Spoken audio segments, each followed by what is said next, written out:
पाप का आरंभ। यहोवा द्वारा बनाए गए सभी जानवरों में सबसे अधिक चतुर सांप था।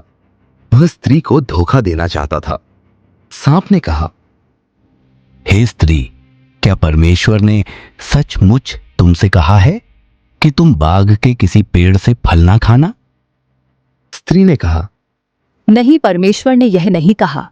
हम बाग के पेड़ों से फल खा सकते हैं, लेकिन एक पेड़ है जिसके फल हम लोग नहीं खा सकते। परमेश्वर ने हम लोगों से कहा, बाग के बीच के पेड़ के फल तुम नहीं खा सकते, तुम उसे छूना भी नहीं तो मर जाओगे। लेकिन सांप ने स्त्री से कहा, तुम मरोगी नहीं।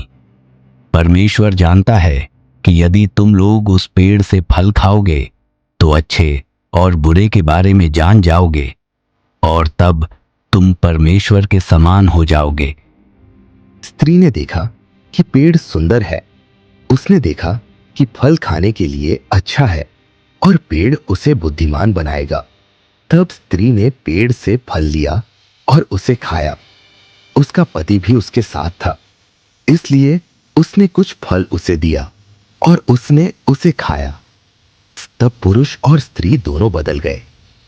उनकी आंखें खुल गई और उन्होंने वस्तुओं को भिन्न दृष्टि से देखा। उन्होंने देखा कि उनके कपड़े नहीं हैं, वे नंगे हैं। इसलिए उन्होंने कुछ अंजीर के पत्ते लेकर उन्हें जोड़ा और कपड़ों के स्थान पर अपने लिए पहना।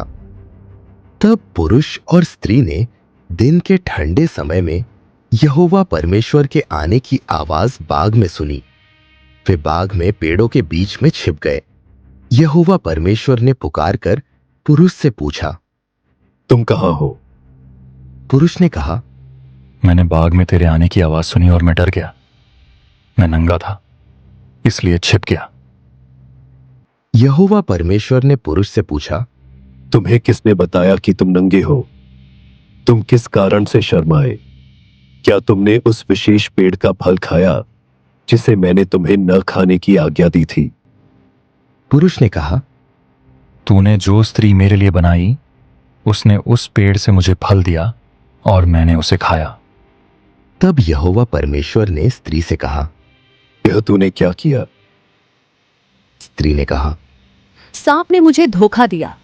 उसने मुझे बेवकूफ बनाया और मैंने फल खा लिया। तब यहोवा परमेश्वर ने सांप से कहा, तूने यह बहुत बुरी बात की, इसीलिए तुम्हारा बुरा होगा। अन्य जानवरों की अपेक्षा तुम्हारा बहुत बुरा होगा।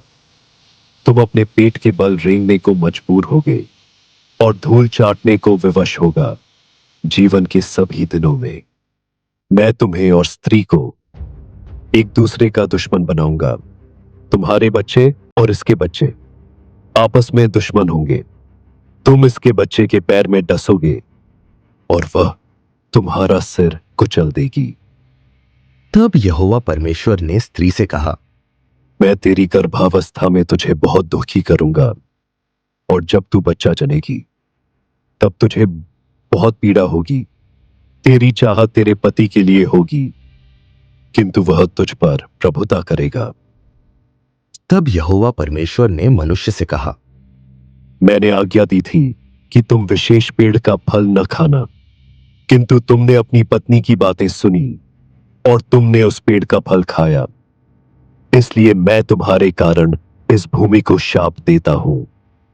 अपने जीवन के पूरे काल तक उस भोजन के लिए जो धरती देती है तुम्हें कठिन मेहनत करनी पड़ेगी। तुम उन पेड़ पौधों को खाओगे जो खेतों में उगते हैं, किंतु भूमि तुम्हारे लिए कांटे और खर पतवार पैदा करेगी। तुम अपने भोजन के लिए कठिन परिश्रम करोगे। तुम तब तक परिश्रम करोगे जब तक माथे पर पसीना ना आ जाए। तुम तब तक कठिन मेहनत करोगे जब तक तुम्हारी मृत्यु ना आ जाए। उस समय तुम दोबारा मिट्टी बन जाओगे। जब मैंने तुमको बनाया था तब तुम्हें मिट्टी से बनाया था, और जब तुम मरोगे तब तुम उसी मिट्टी में पुनः मिल जाओगे। आदम ने अपनी पत्नी का नाम हव्वा रखा, क्योंकि सारे मनुष्यों की वह आदिमाता थी। यहोवा परमेश्वर ने मनुष्य और उसकी पत्नी के लिए जानवरों के चमड़ों से पोशाक बनाई। तब यहोवा ने ये पोशाक उन्हें दी। यहोवा परमेश्वर ने कहा, देखो, पुरुष हमारे जैसा हो गया है। पुरुष अच्छाई और बुराई जानता है, और अब पुरुष जीवन के पेड़ से भी फल ले सकता है। अगर पुरुष उस फल को खाएगा तो सदा ही जीवित रहेगा। तब यहोवा परमेश्वर ने पुरुष को अदन के बाग छोड़ने के लिए मजबूर किया। जिस मिट्टी से आदम बना था, उस पृथ्वी पर आदम को कड़ी मेहनत करनी पड़ी। परमेश्वर ने आदम को बाग से बाहर निकाल दिया। तब परमेश्वर ने करूब स्वर्गदूतों को बाग के फाटक की रखवाली के लिए रखा। परमेश्वर ने वहां एक आग की तलवार भी रख दी। यह तलवार जीवन के पेड़ के रास्ते की रखवाली करती हुई चारों ओर चमकती थी।